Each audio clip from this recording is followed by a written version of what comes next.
한편 비엔나가 포위되기 직전에 비엔나를 버리고 도망친 신성 로마 제국의 황제 레오폴드 1세는 비엔나를 구하기 위해 제국 내 여러 나라에 도움을 요청하는 중이었습니다.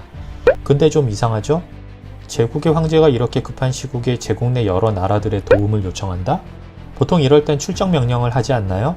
일반적인 시각으로 볼 때 신성 로마 제국 황제의 수도가 이교도에게 공격을 받고 있다면 제국 내 국가들이 자연스레 전투에 참여해야 할 것 같지만 사실 신성 로마 제국이란 틀 안에선 그게 쉬운 일은 아니었습니다. 신성 로마 제국은 로마 가톨릭을 수호하는 상징적인 제국이었을 뿐이고 황제는 당시 고만고만한 게르만 국가들의 투표로 선출된 명예직이나 마찬가지였습니다.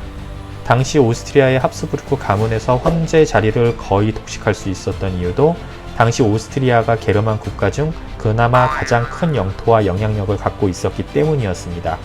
게다가 구교와 신교 간 30년 전쟁의 패전 후 제국 내 국가들이 주권을 갖게 되면서 일단 계산기에 먼저 두드려보고 아니다 싶으면 황제의 출정 요구도 당당히 거부할 수 있게 된 거죠. 반면 오스만 제국은 소위 우리에게 익숙한 강력한 중앙 집권화를 통해 제국 내 모든 국가와 조직이 일사불란하게 움직였습니다. 이러한 오스만 제국은 자신들과 다른 신성 로마 제국의 약점을 뻔히 알고 있었기 때문에 과감하게 비엔나를 침공할 수 있었던 것입니다. 다만 레오폴드 1세가 각 국가의 군대를 소집할 수 있는 방법이 아예 없는 것은 아니었습니다. 그 방법은 바로 참전비, 즉 돈이었습니다. 황제가 각 국가의 전쟁 관련 비용 일체를 지불하면 각국의 군대를 일으킬 수 있었습니다. 하지만 안타깝게도 레오폴드 1세는 그럴 만한 돈도 없었습니다. 이렇게 보면 마리조아 황제지 참 못해먹을 짓 같다는 생각도 드네요. 하지만 딱 한 사정에 놓여있던 황제도 죽으라는 법은 없었던지 레오폴드 1세에게 강력한 지지자가 등장합니다. 바로 교황 이노첸시오 11세 말입니다. 그는 신성연합군을 소집할 수 있을 정도의 어마어마한 비용을 레오폴드 1세에게 지원해줍니다. 교황 입장에선 로마 가톨릭의 수호자인 신성 로마 제국이 몰락하면 곧 자신들도 붕괴될 수 있다는 두려움이 있었겠죠. 그리하여 오스트리아, 바이에른, 프랑켄 등 제국 내 구교 국가들은 물론이고 오스만 제국의 팽창에 위협을 느낀 신교 국가 작센, 그리고 상호 방위 조약을 체결한 당시 초강대국 중 하나인 폴란드 리투아니아 연방도 이 전투에 참여하게 됩니다.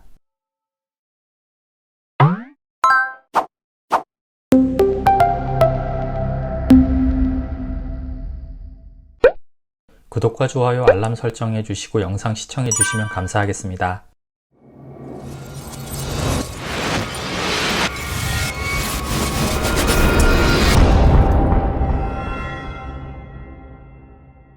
사실 1683년 비엔나 포위전 초기에는 1529년 1차 포위전에 비해 그다지 격렬한 공방전이 벌어진 것은 아니었습니다. 오스만군은 1차 포위전의 실패를 거울 삼아 만반의 준비를 했고 도시의 보급로를 끊어서 비엔나 시민들을 서서히 말려 죽일 심산이었기 때문입니다. 실제로 이 작전은 성공적이었고 비엔나 시민들은 굶거나 병에 걸려 죽는 사람들이 속출했습니다. 하지만 오스만군이 갑자기 다급해진 것은 9월 초 신성연합군이 결성되어 비엔나를 향해 진군하고 있다는 첩보 때문이었습니다. 비교적 여유로웠던 오스만군은 이제 비엔나를 향해 총공세를 펼치기 시작했고 결국 폭발로 무너진 비엔나 성벽 틈새로 오스만군이 쇄도합니다. 비엔나 수비군의 수장 슈타렌베르크 백작은 남은 4천여 명의 병사들과 시가전을 준비했고 어쩌면 그 순간 비엔나 수비군과 모든 시민들은 자신들의 운명의 끝을 예감했을지도 모릅니다. 그렇게 비엔나가 함락되기 직전 드디어 7만 4천여 명의 신성연합군이 비엔나 외곽에 도착합니다. 오스만군은 거의 다 잡은 비엔나를 놓칠 수도 있게 됐을 뿐만 아니라 오히려 졸지에 궁지에 몰린 형국이 되었습니다. 이제 오스만군에게는 포위전을 끝내고 퇴각하느냐 아니면 다시 전열을 가다듬고 끝까지 싸우느냐라는 선택의 순간이 다가왔지만 카라 무스타파는 후자를 선택합니다. 사실 상황이 급반전됐지만 오스만군은 여러모로 아직 적들을 물리칠 여력이 남아있었거든요. 카라 무스타파는 신성연합군이 전열을 가다듬기 전에 정예 보병대 예니체리와 기병대 시파이를 앞세워 선제 공격을 감행합니다. 한편 비엔나 수비군 측은 구멍난 성벽을 메우고 오스만군을 막아내느라 여념이 없었습니다. 신성연합군이 도착하기 전에 비엔나를 빼앗겨서는 전세가 완전히 뒤집힐 수도 있었기 때문이죠. 총탄이 난무했고 수류탄과 지뢰가 여기저기서 터졌으며 총탄이 떨어진 병사들은 백병전에 돌입합니다. 새벽부터 시작된 전투는 정오를 넘겨서도 계속됐고 이제 전투의 향방은 다시 미궁 속으로 빠져들어가는 듯 보입니다. 마치 영원할 것처럼 지루한 공방전이 치열하게 벌어지던 그때 폴란드 리투아니아 연방의 왕이자 전쟁의 베테랑 얀 3세 소비에스키가 이끄는 기병대 윙드 후사르가 저 멀리 언덕 위로 등장합니다. 당시 윙드 후사르는 무적으로 불렸고 상대편에겐 악몽 그 자체였습니다. 게다가 윙드 후사르 특유의 날개 장식은 지쳐있던 오스만군에게 큰 위압감으로 다가왔고 언덕 위에서 평지를 향해 돌진하는 3천여 기의 말들은 마치 거센 파도처럼 느껴졌을 겁니다. 이미 녹초가 된 오스만군은 윙드 후사르의 창과 말발굽에 속수무책으로 짓밟혔고 결국 오스만군은 흩어지기 시작했으며 이때를 기점으로 전세가 기울었음을 깨달은 최고사령관 카라 무스타파 또한 도망치기 시작합니다. 1683년 9월 12일 오스만군은 2달여간 점령 직전까지 몰아붙였던 비엔나를 허무하게 포기해야 했고 비엔나 포위전은 신성연합군과 비엔나 수비군의 국적인 승리로 마무리됩니다.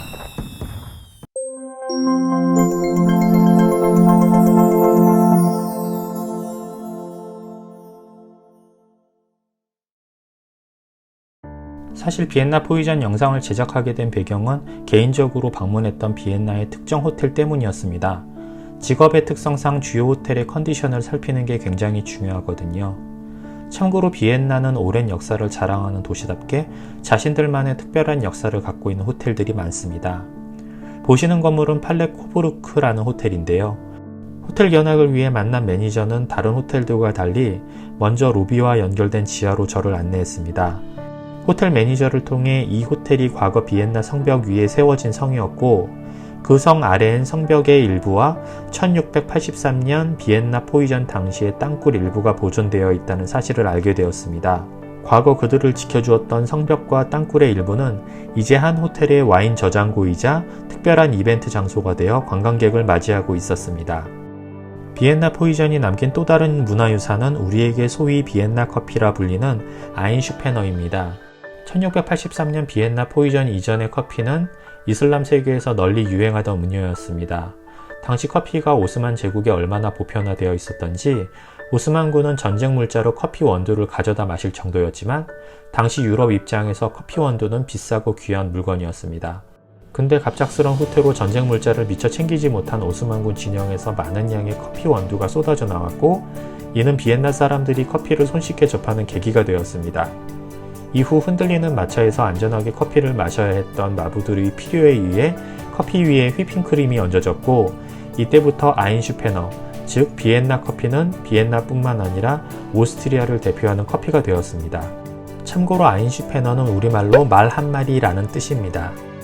이 외에도 비엔나의 승리를 기념하기 위해 비엔나의 어느 제빵사가 오스만 제국의 상징인 초승달 모양의 빵을 만들어 팔기 시작하면서 그 빵이 비엔나에서 대유행했고 프랑스로 시집간 마리 앙뚜아네트에 의해 이 빵이 프랑스에 전해지면서 지금의 크루아상이 된 것도 흥미로운 사실입니다.